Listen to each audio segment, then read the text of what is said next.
it needs to be, oh, it's going to be over soon, and I get to get excited for it to be over, then the bell rings and everyone goes nuts. So yeah, I think, but more realistic finishes, I think, is also just a good thing. We're back to finishing moves again now. Yeah, well, nothing wrong with finishers. Nothing wrong at all. Well, except for the Cobra. Yeah. Yeah. On the subject of general managers, it was announced, not really officially announced. Spoiler alert. Yeah. Yeah. Do we want to talk about it or leave it for? Let's talk about.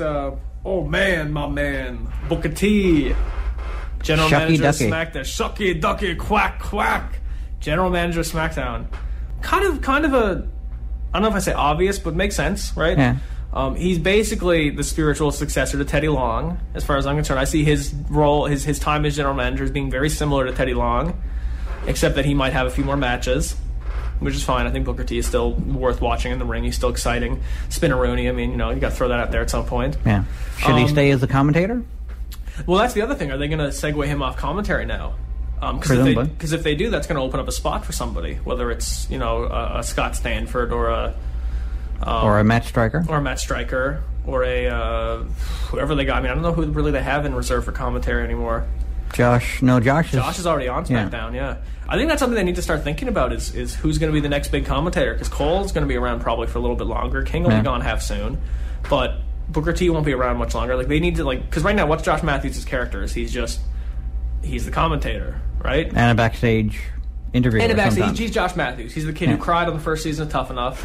And he was, that's it. And he's been with the company ever since. And good for him. I'm sure he loves it. He's a big wrestling fan. I mean, I would give both my eyes for that job in 30 seconds, right? Yeah. If Vince came in and offered me a contract, it would be no question that I would go and do commentary, or go and do interviews, or do anything, right? Yeah. So I mean, that's awesome. But is he being built up to be the next voice of the WWE? I don't know. I don't think so. And he's a voice. He is a voice, but WWE needs like that guy. You know what I mean? Like, it was JR for the longest time, and now it's Cole, pretty clearly. And whether or not you like Michael Cole, it's pretty clear that he's the guy that they want talking, right? Like, he's on both. He's the only one on both shows consistently, and he's definitely had the most exposure, I think, in the last couple of years. And apparently Vince is having him tone himself down a little bit, I heard, just because he thinks that, and certainly he was just burying people for a whole year. He was just burying everybody, and that didn't work, right? Look at Daniel Bryan; didn't work at all with him. And the second Cole starts to get behind him when he turns heel, right? Not that it was all Michael Cole, but having the commentators there to help you. The commentator's there to explain how people hit moves, tells a story, basically, to name the moves, to name the stuff, to give the background on the angle, to give the background on the guys' careers. Not to the point, there's one guy, who is it? I forget who it was. I was watching a wrestling show, though, where basically the commentator it was like he was doing the same thing every time. It was, these are the guys in the match, and this is this guy's history in the match, and this is this guy's history in the match. It might have been Mike Russo from NXT, I'm not sure, but basically it was the same little script every single time, and it was a perfect example of what you shouldn't do, I don't think, as a commentator, which is just do the same thing every time. It should be a bit more organic, right? Based around, it should be dialogue driven, not dialogue forcing, right? Yeah. And I don't know. I just don't think Josh has enough. Josh Matthews isn't a character right now. Or, you know what I mean? He needs to, if he's going to be the next guy, he needs to transition into a character as an announcer.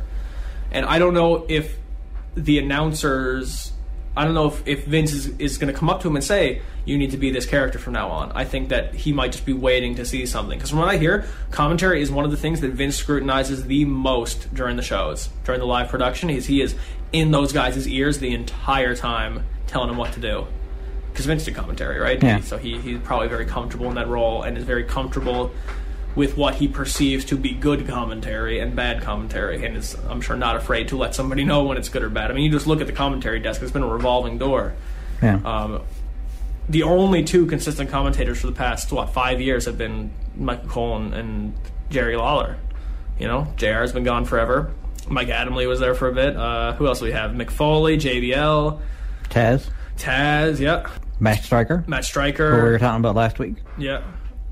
So I mean, there hasn't been really consistency in that department in a long time. I think they need to find that next consistent player, whether it is Josh Matthews, whether it's Scott Stanford, or somebody else. Maybe they got to pull somebody out of the woodwork. Who knows?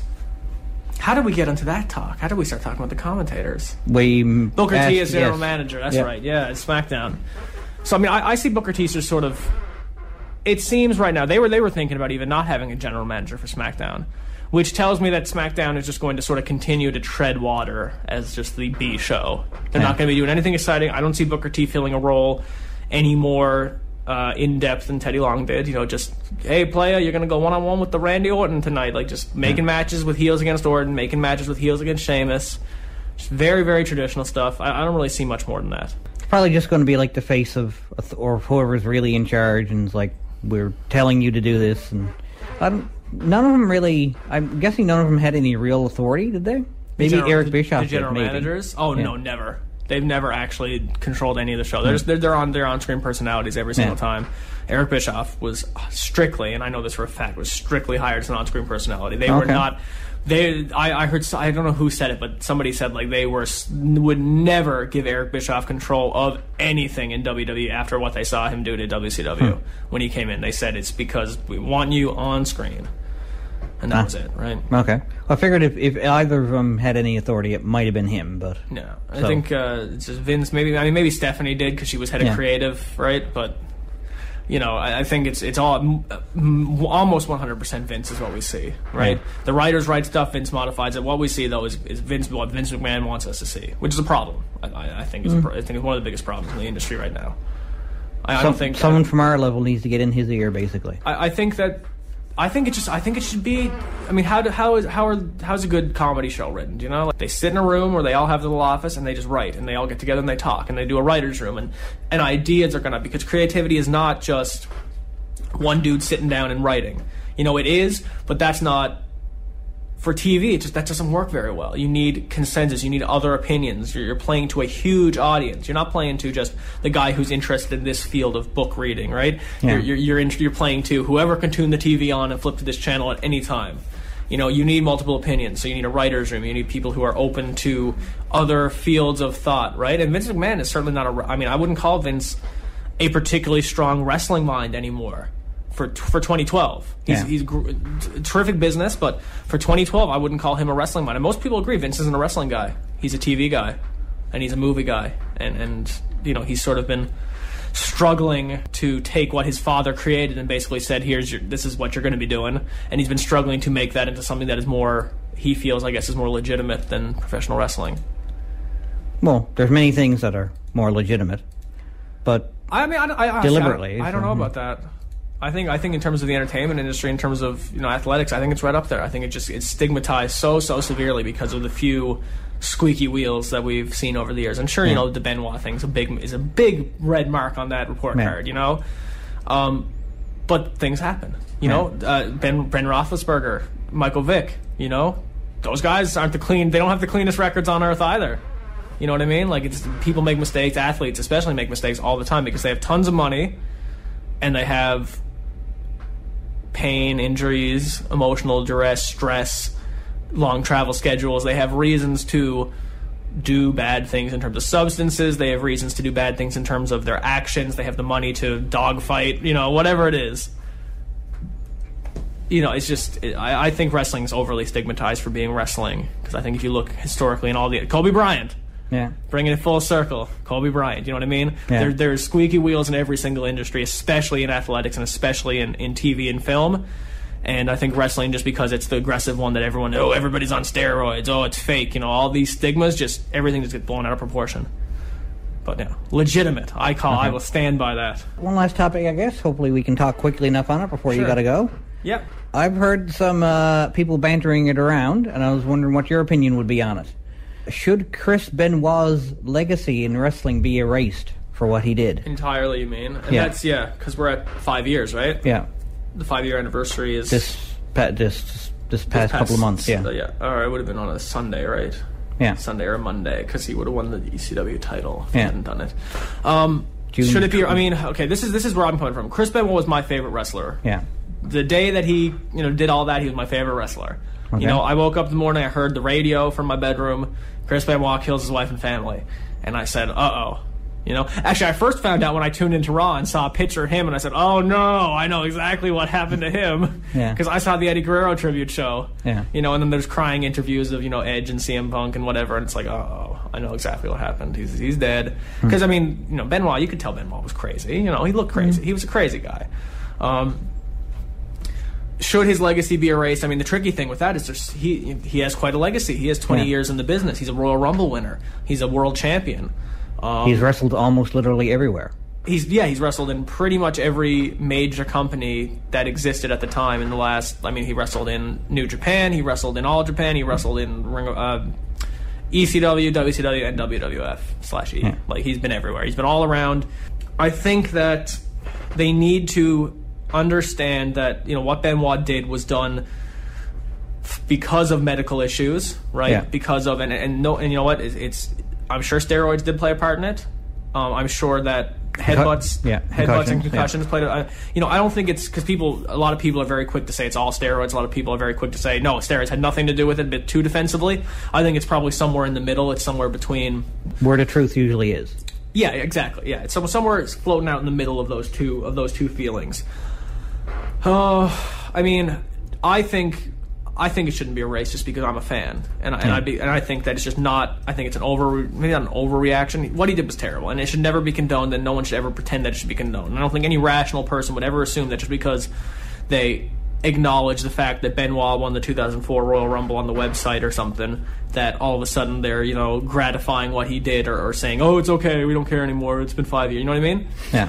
The problem is it's just slippery ground. It's slippery ground for any publicly traded company that claims to be PG to take a murderer and put him on anywhere. So should his legacy be erased? I'm assuming you mean specifically from WWE, right? Yeah, WWE, and I've heard it say overall as well. Overall. I think that it will be erased from WWE. I think they've been pretty clear about that, and I think that he's never going to make it into the Hall of Fame. He's never going to probably ever be shown on Classics on Demand or have any of his matches retelevised at any point. Although I do think I've seen him on Vintage Collection. Really? Oh. I think so.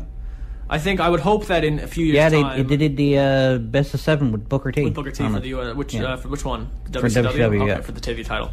I think so, yeah. Because they had another one for the U.S. title later in 2006, I think, early 2007. I think that, you know, they just got to be careful with it. I think eventually you can start to say, I mean, I don't know. I don't know if they'll ever drop the name Benoit on TV again. Probably not, honestly. They probably won't. I think they're good. They're ready to leave that kind of in the ground. But I think that the wrestling fan base and community as a whole should remember Chris Benoit, because one of the best in-ring talents of his time, right? Never was a great promo, but didn't have to be. Yeah. A great example of a guy who was just so good that he was going to make it anyway. You know what I mean? Eddie Guerrero. Like Eddie Guerrero, yeah. Except he was also good on the mic. Eddie Guerrero cut a promo, yeah, definitely. Yeah. But by the end of his career, could cut a hell of a promo. And, you know, Benoit put his body on the line every day doing crazy moves. I mean, that headbutt was... Like, he hit that thing with no protection every night of the week. And it was crazy. Like, you see Daniel Bryan hit it, and Daniel Bryan's as solid a worker as they have. He still lands on his knees like Dynamite Kid did. Yeah. Right? They've only just allowed people to start using the headbutts again. Because, I mean, you know, he does it for Dynamite Kid. Benoit did it for Dynamite Kid. Dynamite Kid influenced a lot of the smaller wrestlers, the 5'10" range guys, because he was that. Yeah. You know? And he was a flyer, and he was, you know, he's exciting to watch for a lot of these young kids in North America growing up and watching the old Dynamite Kid tapes or whatever. British Bulldogs, like... So I think it's a tough question. Yeah. But I think as a fan base, wrestling should remember Chris Benoit for the good things and try not to celebrate him too much because of the bad things. And I think WWE will probably keep him swept under that rug for a very, very long time. Well, I found the most ridiculous in one of the WrestleMania magazines, one of those programs they put out every year. For WrestleMania 20, the main event, it said... Triple H lost the World Heavyweight title in a triple threat match that also featured Shawn Michaels. So they worked their way around it any way they possibly could. That was the most overly, like... I don't think they want to use Benoit. I don't think they want to type out that name. It's a shame, because that was a good match.